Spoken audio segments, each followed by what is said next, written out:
Hi, this is John Foley with Information Week, and I'm here with Greg Pearson, CEO of iOvation, a startup that makes a product called Reputation Manager. It's actually a service for managing the reputation of devices. Hey, Greg, so what is device reputation management? Sure. So iOvation is the device reputation authority for the Internet. We're not tracking the reputation of individuals or identities. We don't know who people are. We don't know what they do when they visit the various customers that we protect. What we're focused on is the reputation of Internet devices. So we provide a real-time service that our customers reach out to understand something about the reputation of the physical Internet devices that are connecting to their business. We don't typically think of devices as something that have reputations. Could you explain a little more about what you mean by that? Sure. So in the real world, we typically think of reputation as attached to a person, right, to an individual's identity. And that generally works in that it's more difficult for an individual to change their identity. The problem is online that isn't the case. So fraudsters and folks that are abusing various Internet services can easily and readily change identities at will. And so attaching reputation to an identity online is problematic. So what we're doing is instead focusing on what we believe is the most persistent element and the most difficult thing for fraudsters and folks that are abusing sites to fake, and that is the physical Internet device. So we just are using, if you will, the device as a proxy for individuals. This also allows us to not get into some of the privacy issues that we might otherwise have to deal with. So again, we avoid the whole knowing who people are and knowing what they do, and we just focus on sort of that device. Devices establish reputation over time based on how they're actually used.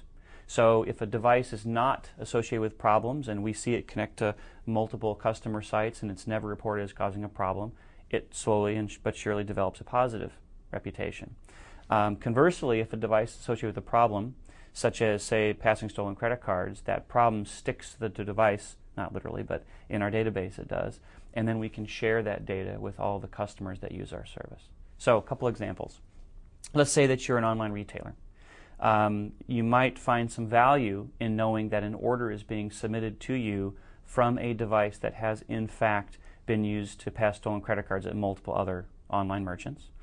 But the beautiful thing about what we do is it's not just about financial fraud. It's about any kind of abuse that you can imagine. So let's take social networks as an example.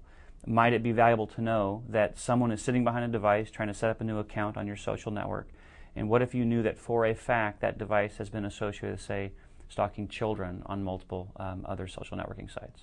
All people and companies value their reputations, but it's hard to place a number on that. What's the return on investment case for a service like this? So in many cases it's easy. So when we're solving financial fraud, it's a little bit easier to start attaching numbers to what we're doing. What was their fraud rates before? What are they now? What's the dollar volume reduction that we've created in fraud reduction? And so to that point, we have a Fortune 100 financial service company that allowed Forrester to come in. And so you don't have to listen to take my word for it. You can go read a Forrester report that you can get off of our website.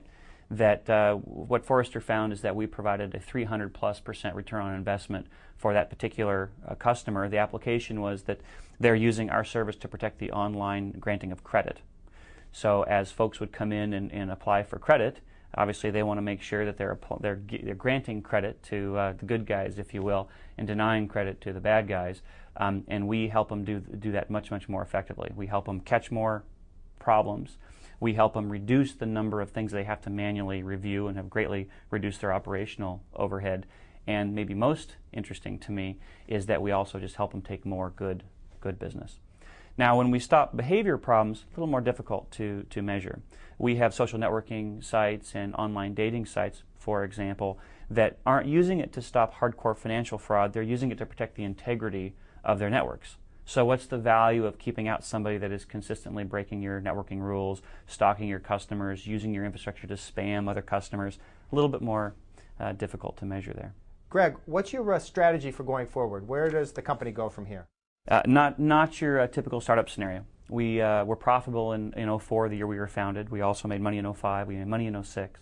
And then in 2007, we said, we need to step on the gas here a little bit.